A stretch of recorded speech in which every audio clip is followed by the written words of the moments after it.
Jésus, Jésus, Jésus, il est vraiment ressuscité. Alléluia, Alléluia, il est vraiment ressuscité. Alléluia, Alléluia, crions de joie. Jésus, il est vraiment ressuscité. Bonjour, très joyeuse Pâques à chacune et chacun de vous. Christ est ressuscité, Alléluia. Il a vaincu la mort, Alléluia, Alléluia. Alors, chers amis, frères et sœurs, c'est la grande nouvelle du jour de Pâques, de la fête de Pâques qui se renouvelle à chaque instant, chaque jour, mais particulièrement d'année en année à travers la liturgie de ces jours précieux qu'on appelle les jours saints que nous venons de vivre. Alors, cette victoire de la vie sur la mort, ça nous donne les preuves qu'on attendait, que la toute-puissance d'amour de Dieu, je veux dire, dépasse tout. Rien ni personne peut vaincre, peut venir à bout de la toute-puissance d'amour de Dieu. C'est par amour que s'est fait l'incarnation. Dieu a envoyé son Fils Jésus dans le monde. Il a pris un corps comme le nôtre par amour. Et Jésus a donné sa vie sur la croix.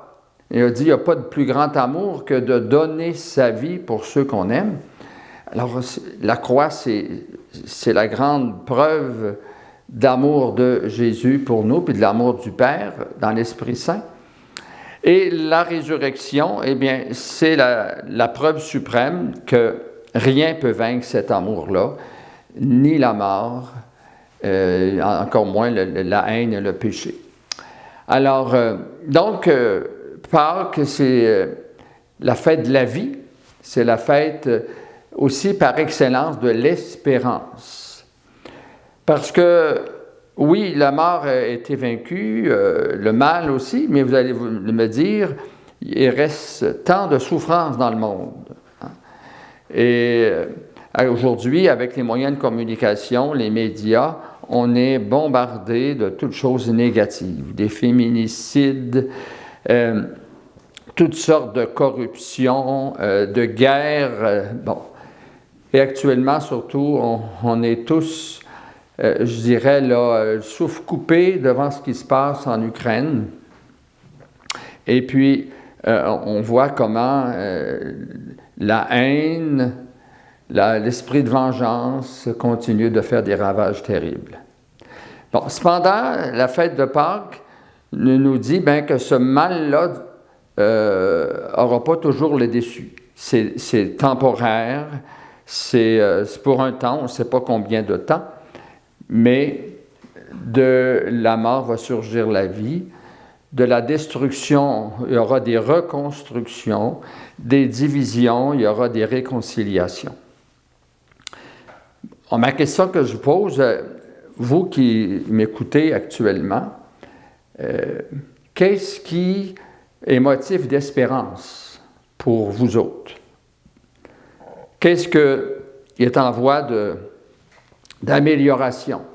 Qu'est-ce que vous avez semé de positif, d'amour, pour que ça pousse et ressuscite en situation meilleure? Moi, personnellement, je vous en nomme 3 très rapidement. D'abord, dans notre diocèse, il y a la formation à la vie chrétienne qu'on a mis en marche depuis l'an passé, avec une nouvelle façon de procéder. Maintenant, on va accompagner toute la famille pour transmettre la foi aux plus jeunes. Alors, on redonne aux parents cette première responsabilité de transmettre la foi à leurs enfants. On les accompagne, on leur donne des moyens pour eux-mêmes être debout dans leur foi pour accompagner leurs enfants. Deuxième motif, je dirais ici aussi, ça c'est maintenant, ça dépasse notre diocèse évidemment, c'est la visite récente que des peuples autochtones ont fait à Rome et qui ont rencontré le pape François. L'écoute que leur a fait le pape François, la réponse aux souffrances qu'ils ont racontées, a touché des cœurs et puis commencé un processus plus grand, plus certain de guérison et de réconciliation. Ici, dans notre diocèse, on a, dans le dernier mois, par 2 fois, on a fait des cercles de partage, de guérison avec les Anishinaabe qui sont ici à Picogan. Je l'avais fait déjà à Lac-Simon et on a l'intention de continuer. Et le troisième motif, c'est le synode aussi qui est en marche, avec le thème de la synodalité sur le marcher ensemble. Ça aussi, c'est au niveau de toute l'Église universelle, mais aussi, ça prend forme ici dans notre diocèse. Il y a actuellement un engouement pour, je dirais, considérer qu'on est au même niveau laïque et clerc, ou prêtre et laïque, même niveau comme baptisé. On a des missions différentes, on a des vocations différentes, mais on est d'abord des baptisés qui cheminons ensemble, des baptisés qui formons une famille et qui avons ensemble à construire le règne de Dieu. En étant témoins de l'amour, en construisant de l'amour.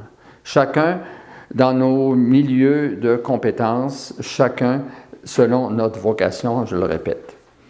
Alors ça aussi, c'est un motif d'espérance que se développe cet esprit synodal de marcher ensemble. Pas chacun de notre côté, divisé dans un esprit de compétition ou en repli sur soi, mais véritablement marcher ensemble en cohésion, en concertation et puis en fraternité. Alors, j'espère que ces petits motifs-là d'espérance que je vous donne, mais des petits grands motifs d'espérance, ça suscite aussi de l'espérance pour chacune et chacun de vous. Joyeuse Pâques de nouveau, le ressuscité nous accompagne, son esprit d'amour est avec nous et c'est à lui qu'il faut confier tous nos secrets, toutes nos espérances, tous les efforts qu'on fait pour aller de l'avant. Et au nom de cette vie nouvelle qui jaillit, au nom de notre Dieu d'amour, je vous bénis, au nom du Père et du Fils et du Saint-Esprit. Amen. Joyeuse Pâques. Il a vaincu la mort. Jésus est vivant. Jésus, Jésus, Jésus. Il est vraiment ressuscité.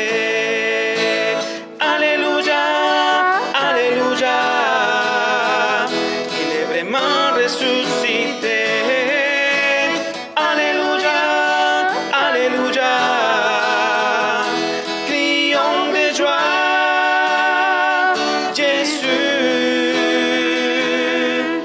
vraiment ressuscité.